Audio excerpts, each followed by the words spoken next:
Salut les amis, j'espère que vous allez bien. Alors, comme quelques-uns d'entre vous euh, m'ont posé le problème du raisonnement, j'ai décidé de corriger l'épreuve de raisonnement de la session de juillet 2022 de l'examen de l'ARES pour accéder aux études médicales. C'est une épreuve qui vous pose aussi beaucoup de problèmes au vu de la moyenne générale en raisonnement à cette session. Donc, voilà. Donc, comme vous savez, le raisonnement, c'est également 15 questions qui est divisé en deux parties. Vous avez les 6 premières questions qui concernent un texte qui est réellement de l'étude de texte. Ça signifie quoi?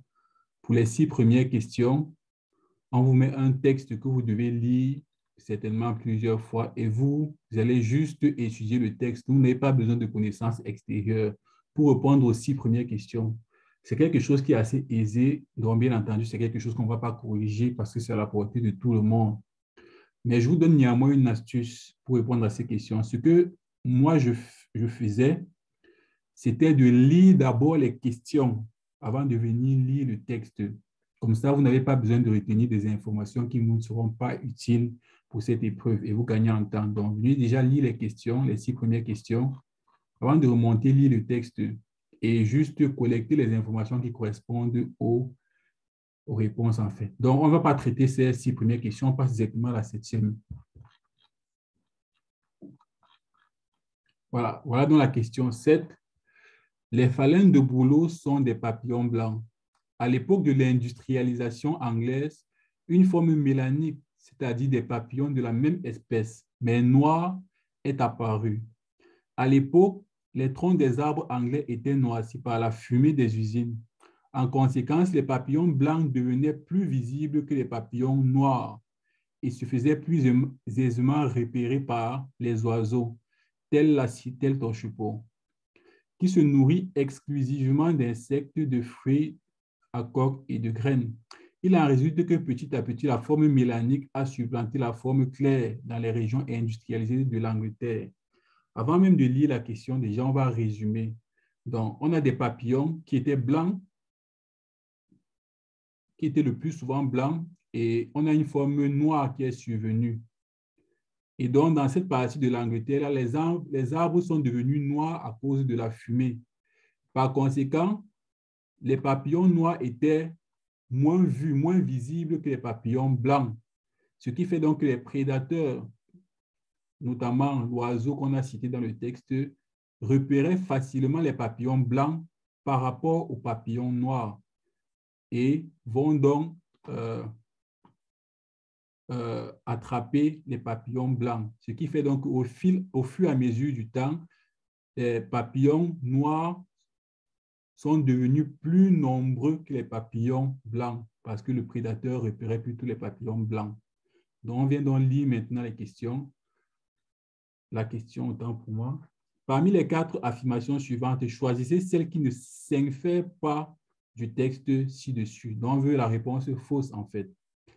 L'industrialisation a changé les conditions environnementales de certains animaux en Angleterre. On est bien d'accord que c'est ce que dit le texte. On parle bien là de la fumée qui a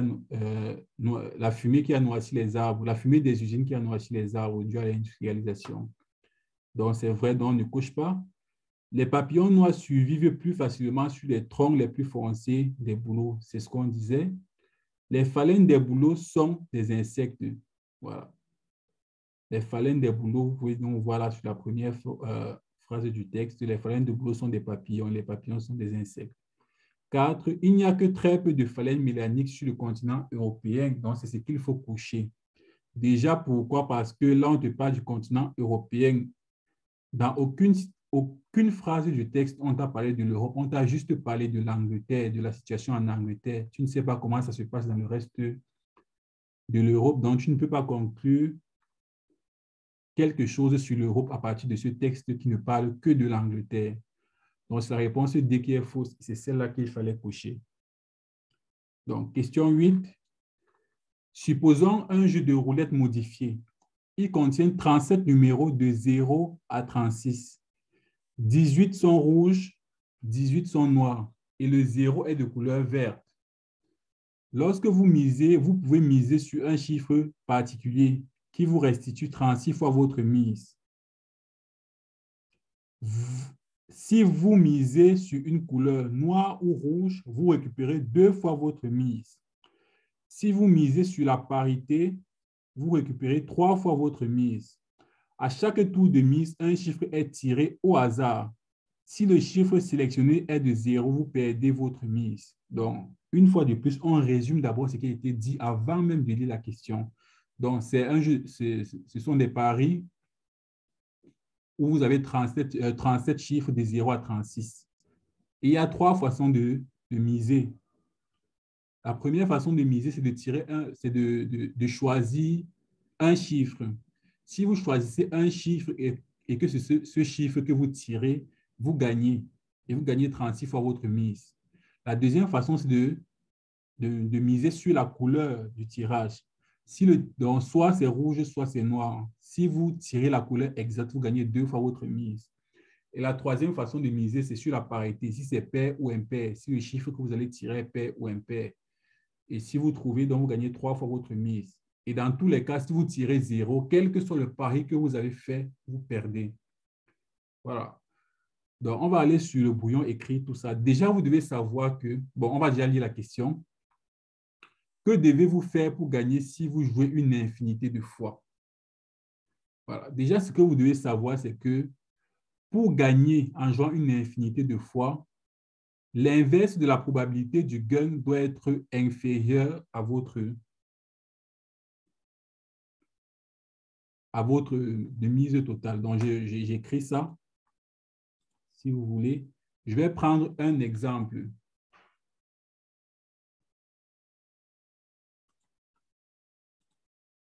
Si vous pariez sur un chiffre, vous gagnez 36 fois votre mise. On est bien d'accord.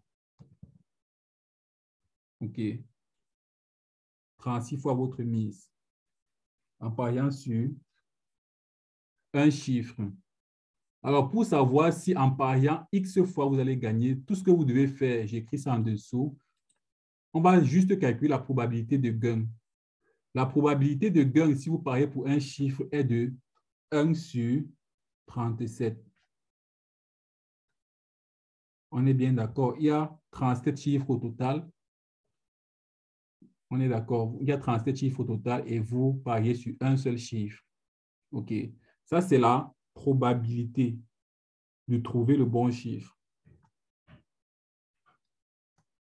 qui est de 1 sur 37. Ça veut en fait dire qu'en pariant 37 fois, vous allez gagner une seule fois. C'est ce que ça veut dire. C'est ce que cette probabilité veut dire. Donc, si vous faites l'inverse de cette probabilité et que c'est inférieur à ce que vous devez gagner en une fois, alors vous êtes perdant.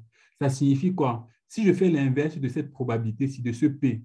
Donc, si je fais 1 sur P, j'écris ça en bas, 1 sur P, ici, ça sera égal à quoi? À 37. Et 37 est comment? Supérieur à ce que vous espérez gagner pour un pari. Ça signifie en fait que si vous jouez 37 fois, vous allez gagner une seule fois. Donc, vous aurez dépensé 37 fois votre mise pour ne gagner que 36 euros. 36 fois votre mise. On peut prendre ça avec les euros si vous voulez. Supposons que vous misez 1 euro. Supposons que la mise, c'est 1 euro.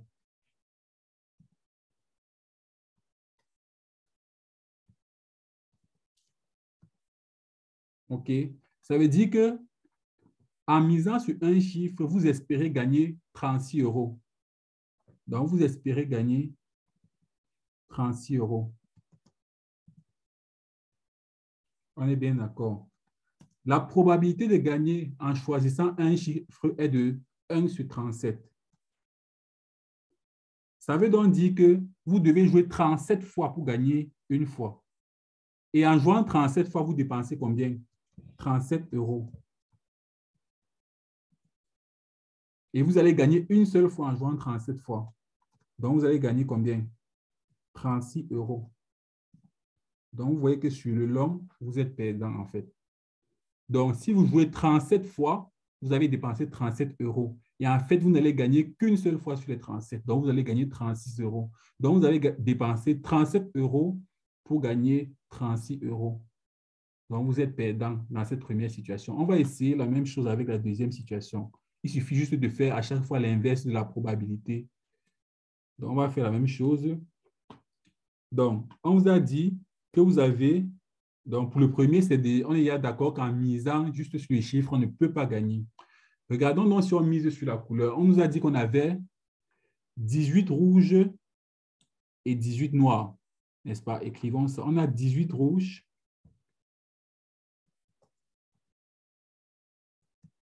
et 18 noirs. Et on a le 0 qui est vert, qui de toutes les façons est perdant. Qui est vert. Donc, on a un vert qui est perdant de toute façon.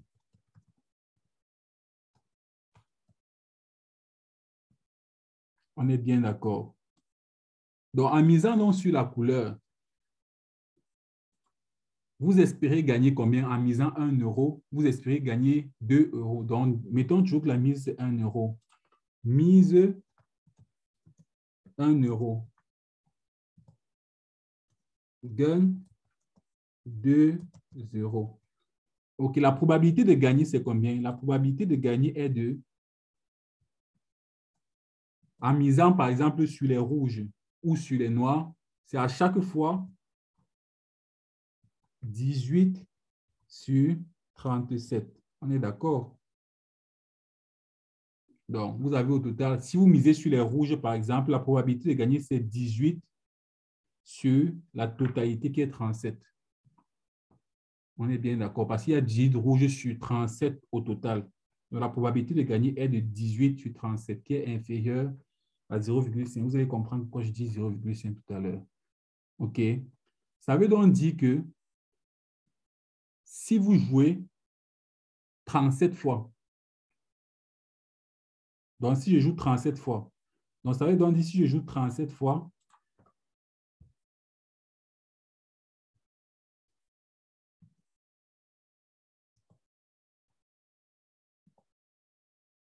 donc je vais dépenser 37 euros. On est bien d'accord. Et je vais gagner combien? 2 euros fois 18, qui revient à combien? À 36. On est d'accord. Puisqu'à chaque fois je gagne, je vais gagner 18 fois en fait. Donc, si je mise 37 euros, 37 fois, je vais gagner 18 fois. Je répète, si je mise 37 fois, donc 37 euros, je vais gagner 18 fois. Et à chaque fois, je gagne 2 euros. Donc, je gagne 18 fois. Je gagne 18 fois 2 euros, qui est en fait égal à 36 euros. On est bien d'accord. Je répète, la probabilité de gagner est de 18 fois sur 37. Donc, ça veut dire que si je mise 37 fois, je vais gagner 18 fois. Donc, ça veut donc dire que si je mise 1 euro à chaque fois, en misant 37 euros, je vais gagner 18 fois 2 euros. Donc, je vais gagner 36 euros. Donc, vous voyez que je suis toujours perdant. J'ai misé 37 euros au total et je n'ai gagné que 36 euros. On est bien d'accord. Voilà. On va donc regarder la troisième possibilité en misant pair ou impair. De 0 à 36, sachant que 0 n'est pas compté, puisqu'il est d'emblée perdant, vous avez 18 nombres pairs et 18 impairs. Et vous avez le 0 qui est de toutes les façons perdant. Donc, un perdant de toute façon, qui est le 0. J'écris 0. Chiffre 0. Donc, ce n'est pas compté à ce moment comme un chiffre pair, puisque de toute façon, il est perdant.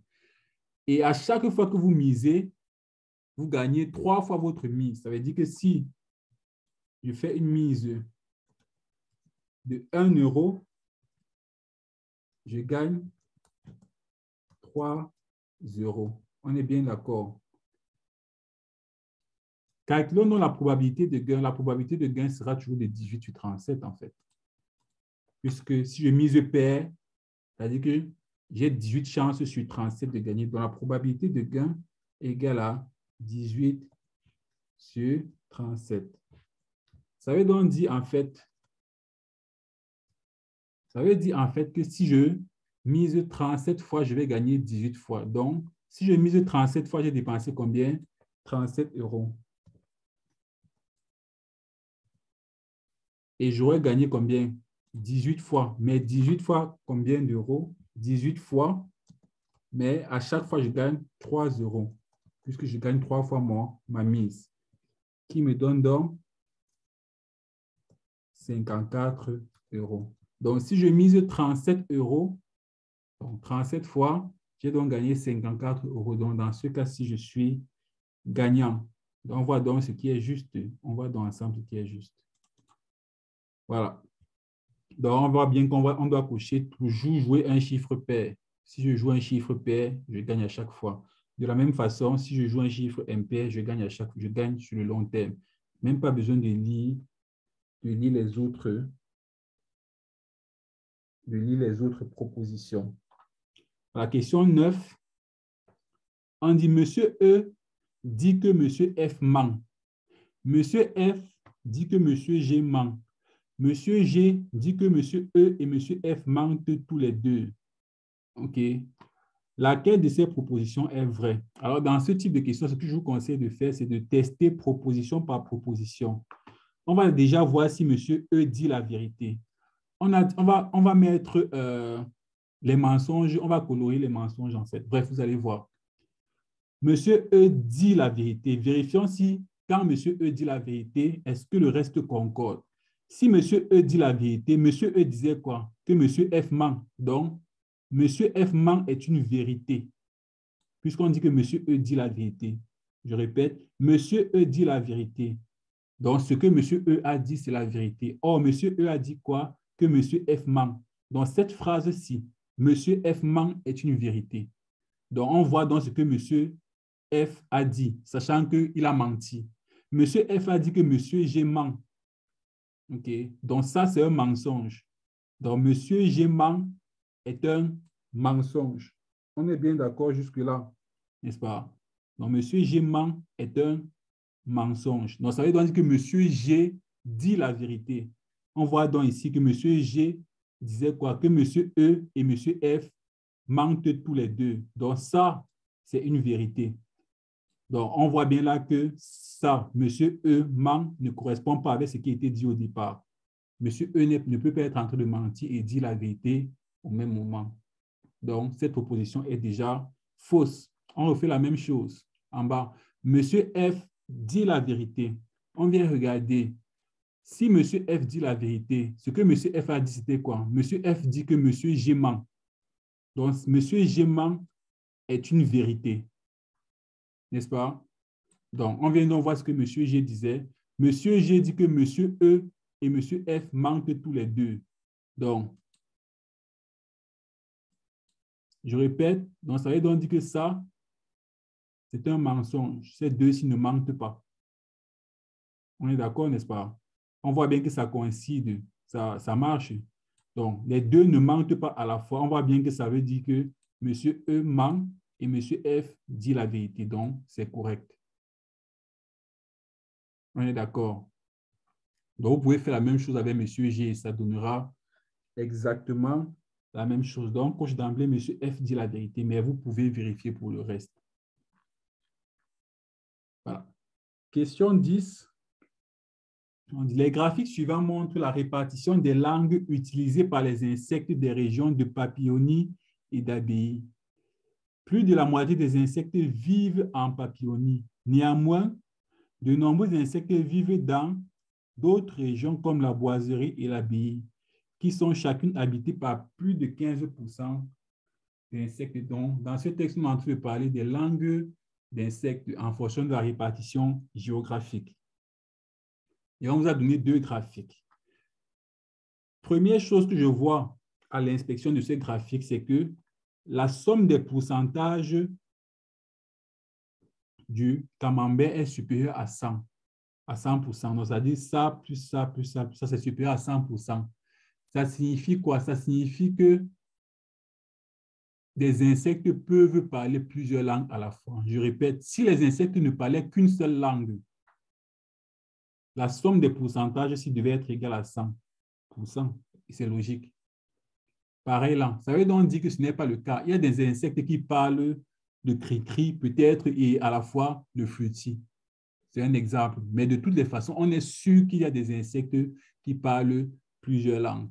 Donc, on est déjà d'accord là-dessus. Maintenant, regardons la question. Laquelle des propositions est correcte? 65% des insectes vivant en papillonie, donc on est uniquement intéressé à ce schéma-ci pour cette proposition. 65% des insectes vivant en papillonie utilisent soit le flûti, soit le bzi-bzi. Donc, on va regarder ensemble. Donc, tout ce qu'on a fait, c'est soumettre les pourcentages du flûti et du bzi-bzi. On est d'accord? Flûti, c'est 25%. Et bzi-bzi, c'est 40%.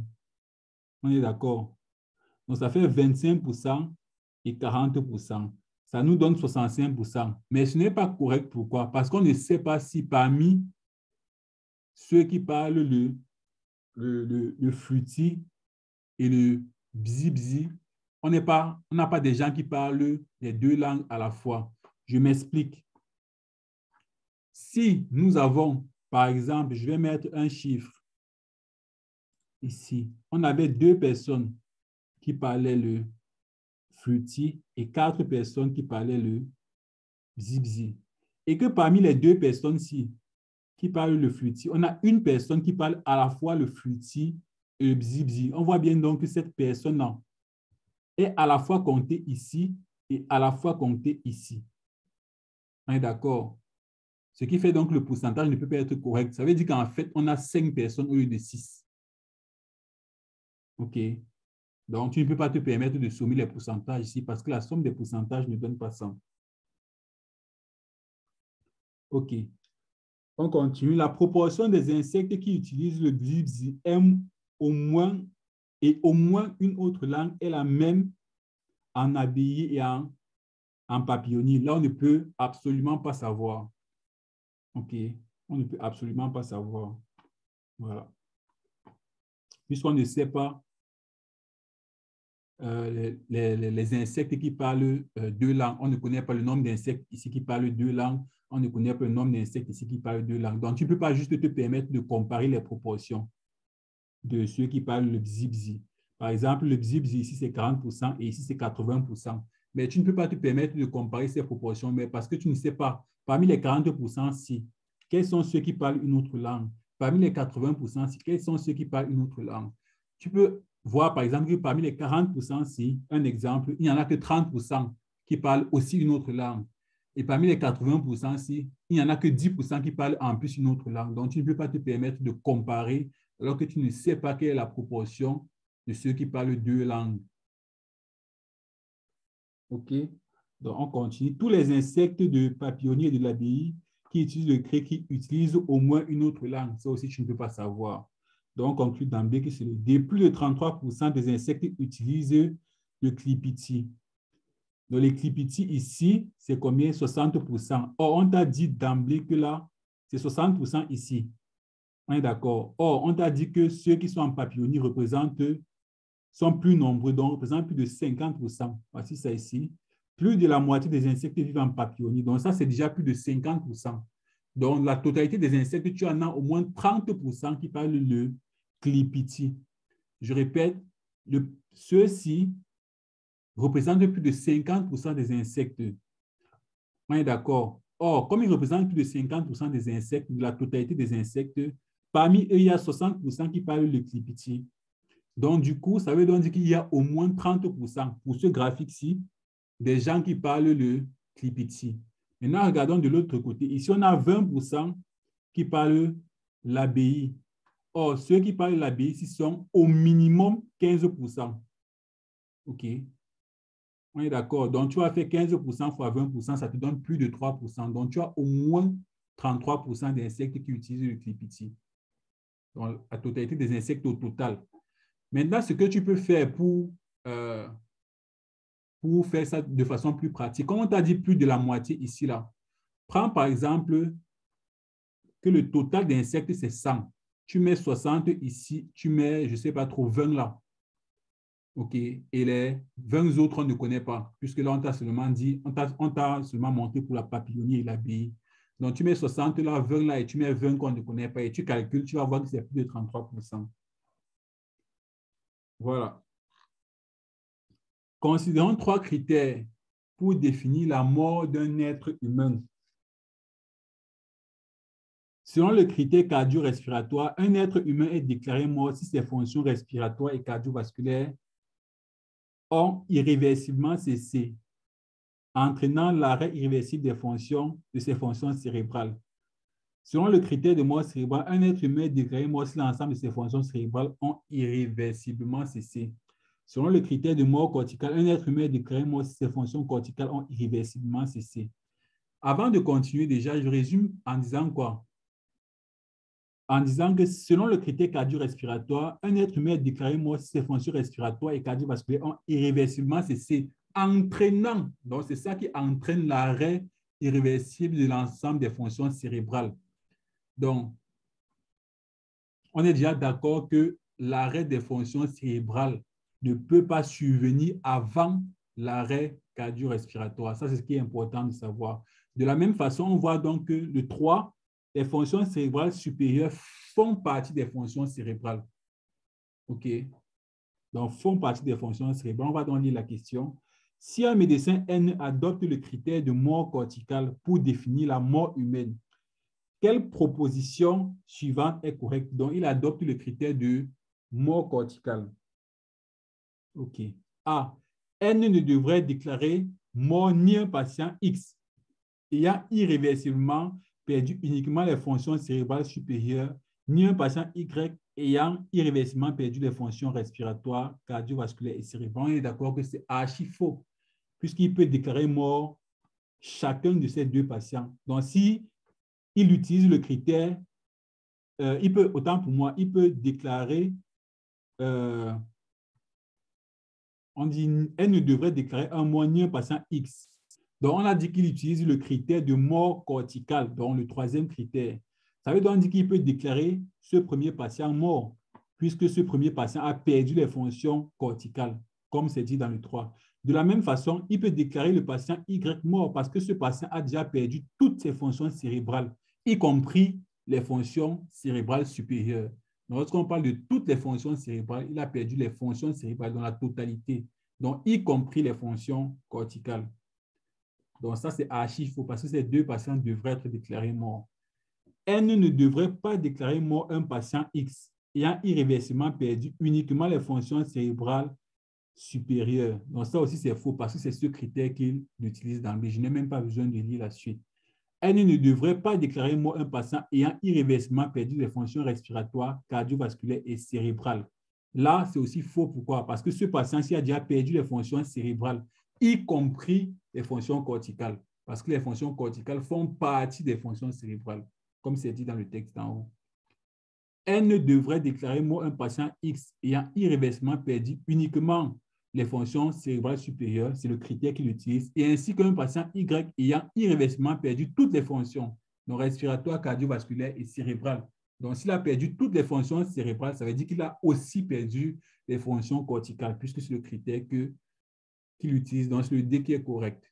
Donc, le piège ici, c'était de savoir que, premièrement, les fonctions cérébrales supérieures font partie des fonctions cérébrales. Donc, si un patient a perdu les fonctions cérébrales dans le 2, il a déjà aussi obligatoirement perdu les fonctions cérébrales supérieures. C'est une obligation parce que les fonctions cérébrales supérieures font partie des fonctions cérébrales. OK. La 12, je vois que c'est la même question.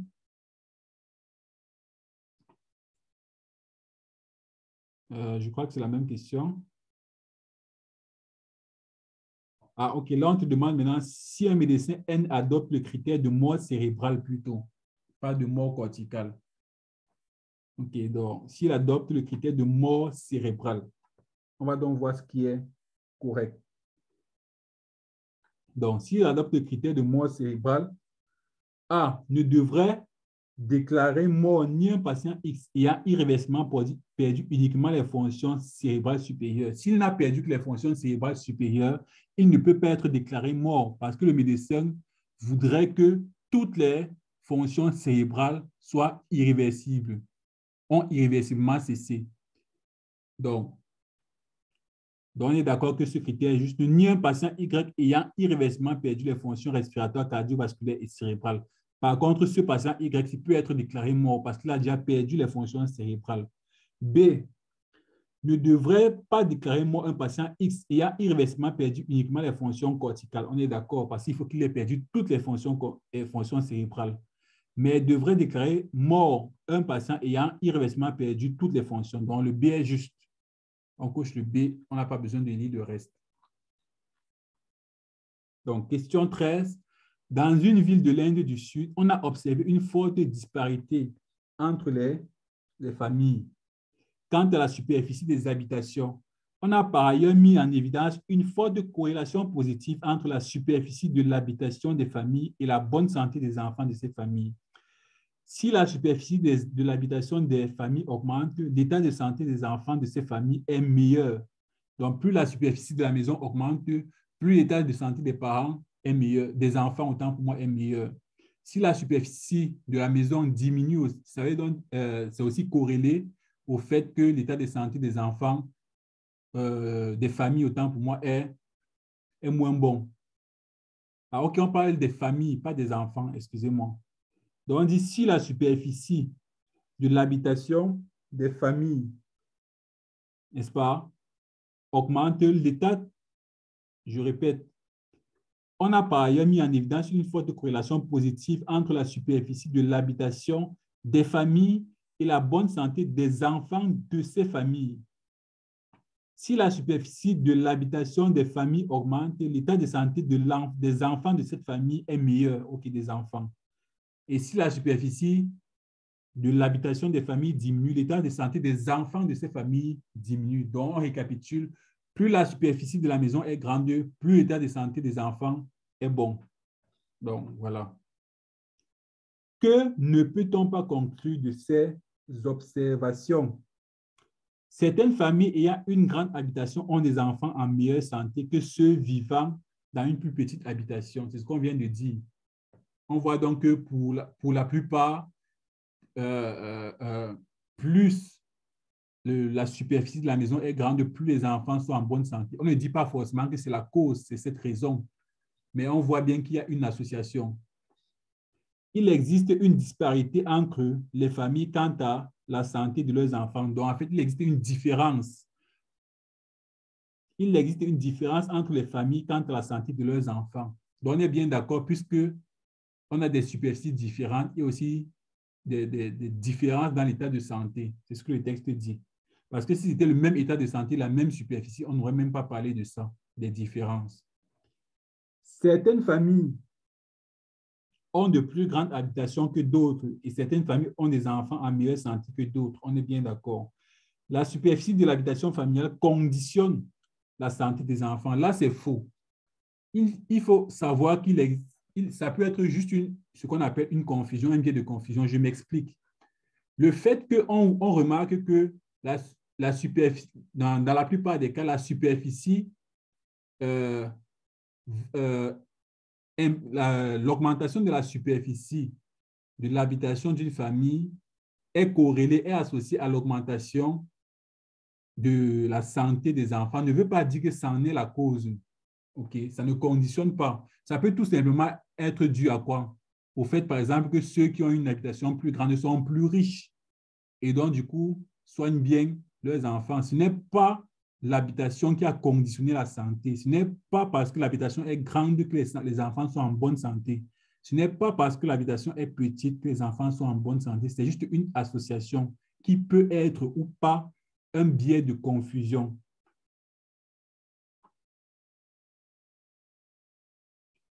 Après avoir fait de nombreuses observations, un ami ornithologue amateur m'a affirmé en toute sincérité que tous les signes sont blancs.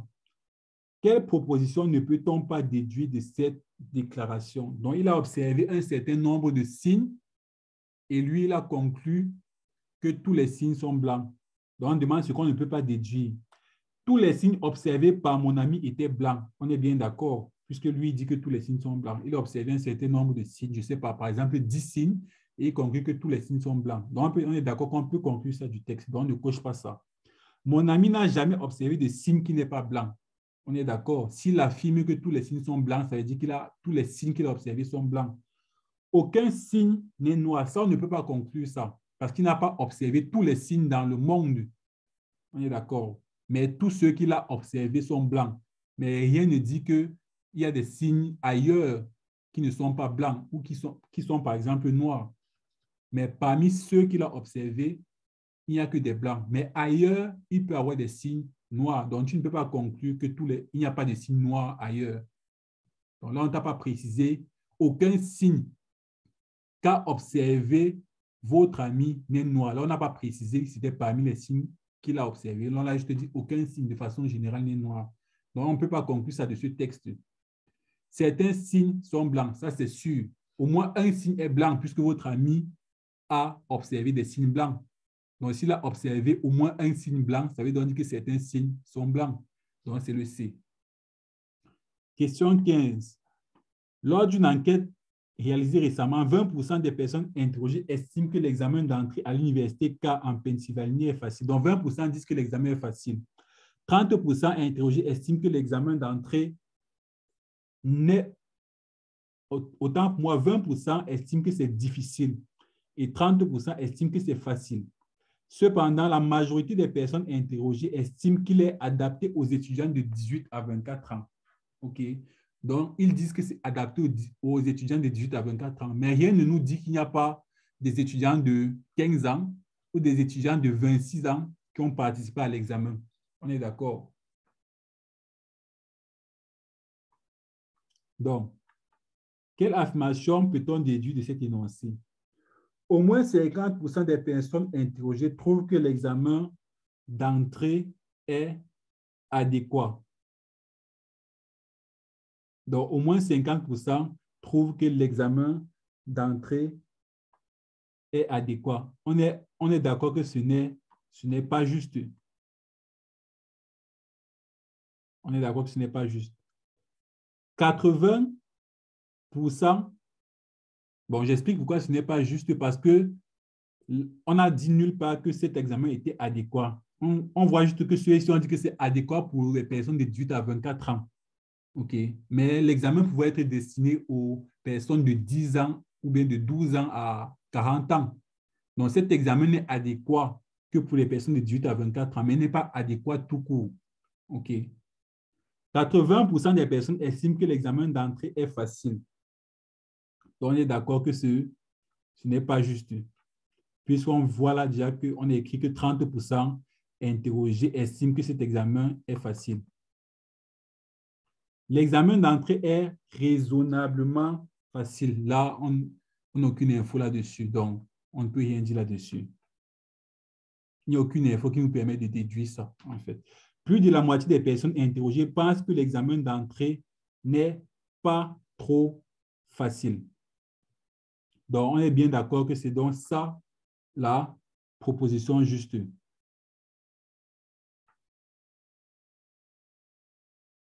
Donc, du coup, on va donc... bon, c'est la proposition juste pourquoi? Parce qu'on t'a dit 30% estiment que cet examen d'entrée est facile.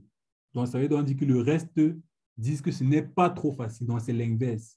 Si seulement 30% disent que c'est facile, que c'est trop facile, ça veut dire que l'inverse estime que ce n'est pas trop facile. Donc, c'est exactement ce que dit la proposition D. Donc, voilà un peu comment vous devez raisonner pour l'épreuve de raisonnement. Il faut vraiment être posé et bien lire les questions.